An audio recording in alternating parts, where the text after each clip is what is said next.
Short সার্কিটে নয়, সচিবালয়ের আগুন পরিকল্পিত। অগ্নিকাণ্ডের ধরন আর অবস্থান দেখে তা স্পষ্ট বলছেন বিশেষজ্ঞরা। তাদের মতে দুর্নীতির প্রমাণ লোপাট করতে গুরুত্বপূর্ণ কাগজপত্র পুড়িয়ে ছাই করা হয়েছে। সচিবালয়ের নিরাপত্তা ব্যবস্থায় ব্যাপক ঘাটতি ছিল বলেও মত তাদের। এখনই সচেতন না হলে সামনে আরও নাশকতার শঙ্কা নগর পরিকল্পনাবিদ ও অগ্নি নিরাপত্তা বিশেষজ্ঞদের। বিস্তারিত এস এম ফয়েজের রিপোর্টে। সচিবালয়ের ৭ নম্বর ভবনের ৬ থেকে ৯ তলা পর্যন্ত ৪টি ফ্লোর পুড়ে গেছে। বেশ কয়েকটি মন্ত্রণালয়ের গুরুত্বপূর্ণ সব নথি, কম্পিউটার সহ সবকিছু পরিণত হয়েছে ধ্বংসস্তূপে। প্রশাসনের প্রাণকেন্দ্র সচিবালয়ের আগুনকে নাশকতা হিসেবে দেখছেন বিশেষজ্ঞরা। তাদের দাবি, অন্তর্বর্তী সরকার ক্ষমতায় আসার পর দেশের বিভিন্ন স্থানে অনেক ঘটনার ধারাবাহিকতায় সচিবালয়ের এই আগুন। সরকার ও দেশবাসীকে সতর্ক থাকার পরামর্শ তাদের। নাশকতামূলক অগ্নিকাণ্ড হয় ভেতরে কারো সহায়তা ছাড়া সচিবালয়ের মতো এত নিরাপত্তা বলের ভেতরে এটা করা সম্ভব না। এই জন্য ভেতরে যারা ছিলেন তাদেরকেও যথেষ্ট পরিমাণ জিজ্ঞাসাবাদ করে সঠিক ইনফরমেশনটা নিয়ে আসতে হবে।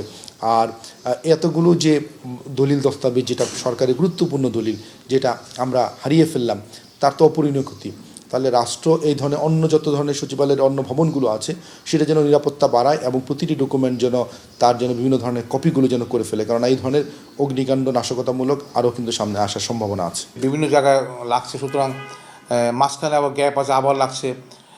যদি লাগানো কেউ নাশকতা করে, হয়তো তারা যদি কেউ করতে চায়, তারা বিভিন্ন জায়গায় হয়তো এগুলোকে হয়তো সূত্রপাত ঘটাতে পারে এবং আস্তে আস্তে মানুষও তো কনফিউজ থাকবে। তখন কিন্তু একটা বড় রকম একটা আস্তে আস্তে আগুনটা খুব দ্রুত ছড়িয়ে গেছে আসলে।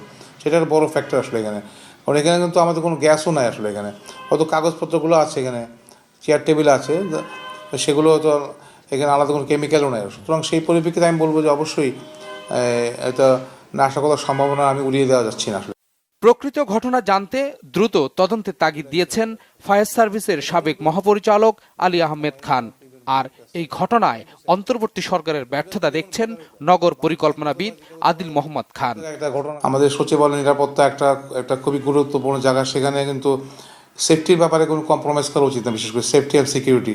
তো এটা দুটাই, সেফটি অ্যান্ড সিকিউরিটি দুটাই অভাব ছিল মনে করি। কারণ ইনিশিয়ালি কিন্তু আগুনটা যখন লাগতেছে, যারা মনে করেন সিকিউরিটি গার্ড, তারা কিন্তু ক্যামেরা দেখছে আসলে এখানে কোথায় কোথায় হচ্ছে। এখানে কন্টিনিউয়াস ভিজিলেন্স থাকতে হবে এখানে। At the same time security যারা ডিউটি করে তারাকে ইনফর্ম করবে একবারে, কারণ আগুন কেউ লাগাইও দিয়ে যদি যায় এখানে কোনো, কিন্তু মিনিমাম ফায়ার সেফটি তারা রেসপন্স করে তারা নিবাতে সক্ষম থাকতে হবে আসলে। অন্তর্বর্তী সরকারের কাছাড়াভাবে সুযোগটা অনেক ক্ষেত্রে নেওয়ার চেষ্টা করেছে এবং এই সেবোটাজ বা অগ্নিকাণ্ডগুলো কিন্তু তারই একটা বহিঃপ্রকাশ, যে আপনি যত বেশি আপনি লুজলি রাষ্ট্র চালাতে চাইবেন, দেখা যাবে যে বিভিন্ন স্টেজে আপনার হচ্ছে এই আন্দোলন থেকে শুরু করে অগ্নিকাণ্ড থেকে শুরু করে অবস্থান সব কিন্তু এই অন্তর্বর্তী সরকারের দুর্বলতার সুযোগটা নেওয়া। সরকারের কঠোরতার কোনো বিকল্প নেই এবং পুরো আমলাতন্ত্রকে খুলনাচে পাল্টাতে হবে এবং আমলাতন্ত্রে যে বিশেষ করে ক্যাডার তাদের যে বৈষম্য, সেই বৈষম্যটা যদি না এখনও দূর করা যায়, তাহলে বাংলাদেশের ৫০ বছর পরেও নতুন কোনো সম্ভাবনা তৈরি হবে না। সরকারের গুরুত্বপূর্ণ স্থাপনা ও নথিপত্রের নিরাপত্তা এখনই নিশ্চিত করার পরামর্শ এই দুই বিশেষজ্ঞের। সবাই জনগণের সেবক। S M Foyez, Bangla Vision, Dhaka.